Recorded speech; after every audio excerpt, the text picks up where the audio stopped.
우리 좌우에 계신 분들과 이렇게 인사 나눌까요? 사랑하고 축복합니다. 사랑하고 축복합니다. 먼저 지난 여름 교회학교 우리 청년부 모든 여름 사역을 은혜 가운데 단 한 사람도 다친 사람 없이 마치게 하신 하나님께 감사의 박수로 먼저 시작하기 원합니다.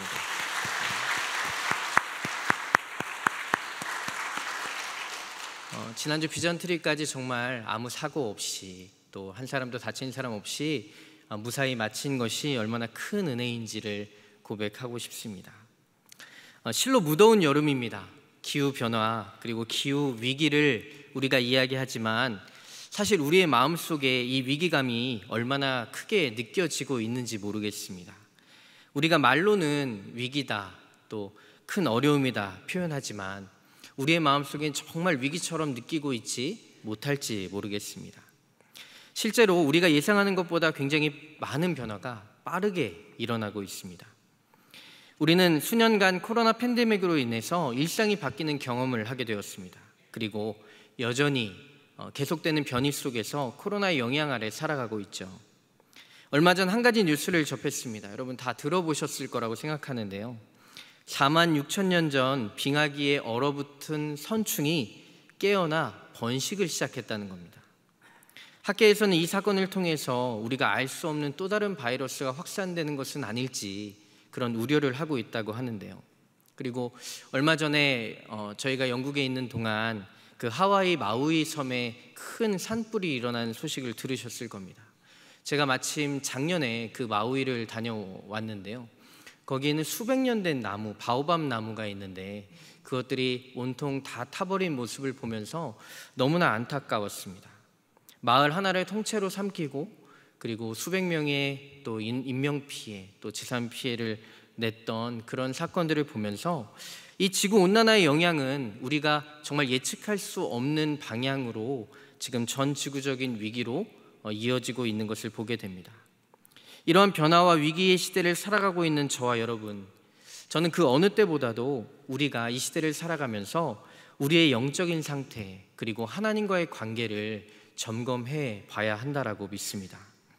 이는 우리가 어떤 문제와 위기 앞에서도 우리 스스로의 욕심 또 우리가 익숙한 방향들을 잘 바꾸려 하지 않고 우리 스스로의 욕심을 잘 내려놓지 못하고 살아가기 때문입니다. 오늘 우리 성경 봉독을 한 우리 김현우 집사님이 오늘 본문이 어디인지 너무 이 위에 올라오면 긴장이 되거든요. 그래서 읽지 못했는데 시편 131편의 말씀입니다. 이 131편은 굉장히 짧은 말씀이고요. 다윗의 시편 그리고 그 옆에 제목이 하나 붙어 있는데 어떤 제목이 붙어 있냐면 성전에 올라가는 노래, 즉 하나님의 전으로 올라가면서 불렀던 노래입니다. 이 131편의 짧은 3절밖에 되지 않는 말씀이지만 이 131편의 말씀은 우리가 이 위기의 시대 정말 하나님께로 돌아가면서 우리의 삶의 고백과 결단을 어떻게 해야 될지 그것을 우리 가운데 보여주고 있는 말씀입니다. 우리 1절 말씀 다시 한번 우리 고백하는 마음으로 우리의 마음을 담아서 다시 한번 다 함께 한 목소리로 읽어보겠습니다.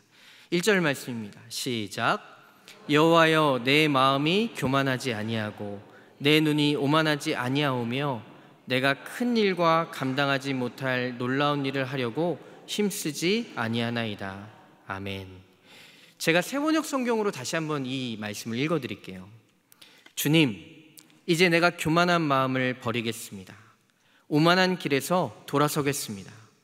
너무 큰 것을 가지려고 나서지 않으며 분에 넘치는 놀라운 일을 이루려고도 하지 않겠습니다. 다윗은 먼저 교만한 마음을 버리겠다라고 고백합니다.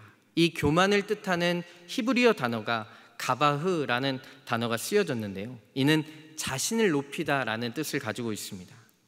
즉 하나님보다 자신의 마음이 높아지기를 또 자신의 욕심이 높아지기를 그냥 내버려 두지 않겠다라고 다윗은 선언하는 것입니다. 하나님 앞에서 다윗의 이와 같은 결단은 우리에게 정말 중요한 의미를 담고 있습니다. 이 시대를 살아가고 있는 저와 여러분들, 우리의 마음이 정말 하나님보다 높아져 있는 것은 아닌지, 혹시나 저와 여러분들의 욕심이 하나님보다 더 높아져 있는 것은 아닌지 우리가 우리의 마음을 분명하게 점검해 보아야 합니다. 우리가 살아가고 있는 시대, 오늘 정말 김정순 권사님께서 기도해 주시면서 고백했지만 우리가 살아가고 있는 이 시대는 정말 개인주의와 또 물질주의가 더욱더 강화되고 있는 그런 시대를 살아가고 있습니다. 또한 각자의 판단이 기준점이 되는, 마치 사사기에 등장하는 것처럼 자기 소견에 옳은 대로 그 백성이 살았다라고 이야기하는 것처럼 우리가 더 많은 힘과 더 많은 능력을 가지고 우리 자신이 기준이 되는 그러한 삶을 살아가고 있는, 인간의 욕심이 정말 가장 높아지고 있는 시대를 저와 여러분 살아가고 있습니다. 그렇기에 이 다윗의 고백은 우리에게 분명하고 중요한 의미를 주고 있는 것입니다. 다시 한번 제가 읽어드리겠습니다. 주님, 내가 너무 큰 것을 가지려고 나서지 않겠습니다. 분에 넘치는 놀라운 일을 이루려고도 하지 않겠습니다. 우리의 마음이 높아지는 교만이 내 삶에 자리 잡지 못하도록, 나의 욕심이 내 삶 가운데 자리 잡지 못하도록 우리가 끊임없이 이것과 싸우는 것, 이것은 우리의 영적인 생활에 매우 중요한 의미를 담고 있다는 것입니다. 다윗의 이러한 고백이 저와 여러분들의 결단이 되고 저와 여러분들의 기도가 되어야 할 줄로 믿습니다. 오늘날 하나님의 자리는 인간의 여러 욕심이 대신 차지하고 있습니다. 모든 것이 하나님께로부터 창조되었지만 우리는 하나님이 아닌 다른 것에서 만족을 찾으려고 하고 있고 또 우리의 마음속에 평안을 찾으려고 합니다. 하지만 이러한 모든 것들이 우리에게 편리함과 또 만족을 줄지는 모르나 우리의 마음속에 참된 평안은 주지 못합니다. 우리의 마음속에 있는 욕심은 우리의 마음속에 만족을 주는 것이 아니라 끊임없이 불안을 만들어냅니다.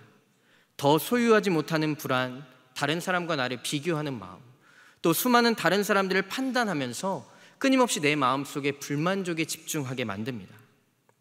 우리의 내면에 있는 교만과 욕심을 잘 돌보고 살피는 것, 이것이 우리 그리스도인들이 이 시대를 살아가며 반드시 점검해 나가야 할 것입니다. 그렇지 않으면 생명의 근원이신 하나님으로부터 우리가 점점 더 멀어질 수밖에 없습니다. 우리는 오직 하나님의 품 안에서만 참된 평안을 누릴 수 있기 때문입니다. 다윗은 이것을 자신의 온 삶을 통해서 깨닫게 된 것이죠. 자신의 삶에 어떠한 욕심들 가졌을 때 자신의 마음이 불안하고 하나님께로부터 멀어지는 것을 경험하게 된 것입니다. 그래서 하나님 앞에 이와 같이 고백한 후에 2절에 있는 말씀을 하나님 앞에 온전히 고백하게 된 것입니다. 우리 2절 말씀을 이어서 함께 읽어보겠습니다. 함께 읽습니다. 시작. 실로 내가 내 영혼으로 고요하고 평안하게 하기를 젖된 아이가 그의 어머니 품에 있음 같게 하였나니 내 영혼이 젖된 아이 같도다. 아멘. 다윗은 자신 스스로의 경험을 통해서 이렇게 고백하는 것입니다. 내 자신 스스로 높아지는 마음을 내려놓고 하나님 앞에 겸손하게 나아갔더니 이 세상 어느 곳에서도 누릴 수 없는 참된 평안을 하나님 품에서 누리게 되었다. 사랑하는 여러분, 오늘날 우리가 살아가는 세상은 더욱 예측할 수 없는 변화와 위기 속으로 나아가고 있습니다. 그 방향은 무너뜨리고 또 손상시키고 파괴시키는 방향으로 나아가고 있는 것입니다. 그 가운데 우리는 끊임없이 어지러움과 혼란스러움을 경험하고 있죠. 그럼에도 우리는 하나님이 아닌 다른 것들 속에서 우리의 평안을 찾으려고 합니다. 하지만 기억하십시오. 어떤 요동침에도 흔들리지 않는 참된 평안은 오직 하나님 안에서만 누릴 수 있는 것입니다. 저와 여러분들이 하나님과 연결될 때, 우리의 인생이 하나님과 하나님 안에 거할 때 우리의 삶에 참된 평안이 허락되는 것입니다. 바라기는 오늘 이 자리에서 예배하는 저와 여러분, 하나님 품 안에서 경험할 수 있는 참된 평안을 누릴 수 있는 하나님의 백성들 되시기를 주님의 이름으로 축복합니다. 이는 말씀을 통해서 우리의 내면에 있는 교만과 욕심을 끊임없이 성찰해야만 하는 것입니다. 하나님의 말씀을 통해서 우리 안에 있는 욕심들을 돌아보고 또 우리 안에 있는 교만들을 하나님 앞에 고백하기 시작할 때 하나님께서 저와 여러분 가운데 참된 평안이 무엇인지를 보여주기 시작하신다는 것입니다. 이번 여름 교회학교는 코로나 이후에 처음으로 영아부부터 그리고 중고등부 그리고 청년부에 이르기까지 모든 부서에서 성경학교와 수련회를 열었습니다. 유초등부는 거의 4년 만에 교회에서 처음 하룻밤을 묵으면서 성경학교 시간을 보냈습니다. 아이들이 교회에서 잔다고 얼마나 설레어하든지 모르겠습니다. 함께 밥을 먹고 함께 자고 함께 예배하고 함께 뜨겁게 기도하는 시간을 보냈습니다. 이 시간을 통해서 아이들이 하나님을 경험하는 시간이 되기를 그 누구보다도 우리 선생님들이 함께 기도하며 최선을 다해 준비했습니다. 오늘 이 자리에는 우리 선생님들, 교회학교 선생님들이 함께 하고 있는데요, 우리 선생님들 정말 많이 이번 여름 시간 동안 자신의 시간을 드리고 또 휴가를 쪼개어서 여름 사역에 참 많이 수고를 했거든요. 우리 선생님들 함께 제가 꼭 격려의 박수를 하고 싶었는데 우리 교회학교 수고한 선생님들 꼭 이 시간 우리 박수로 한번 격려했으면 좋겠습니다.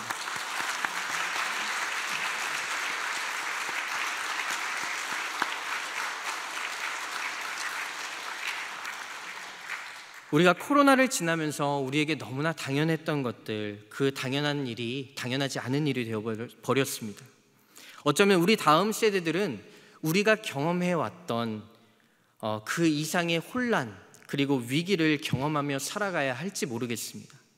인간의 욕망으로 파괴되고 신음하는 세상 속을 우리 다음 세대들은 더 많은 시간 살아가야 할지 모르겠습니다. 그렇기에 그 어느 때보다 오직 하나님만을 의지하는 믿음, 이 믿음이 필요하다라고 믿습니다.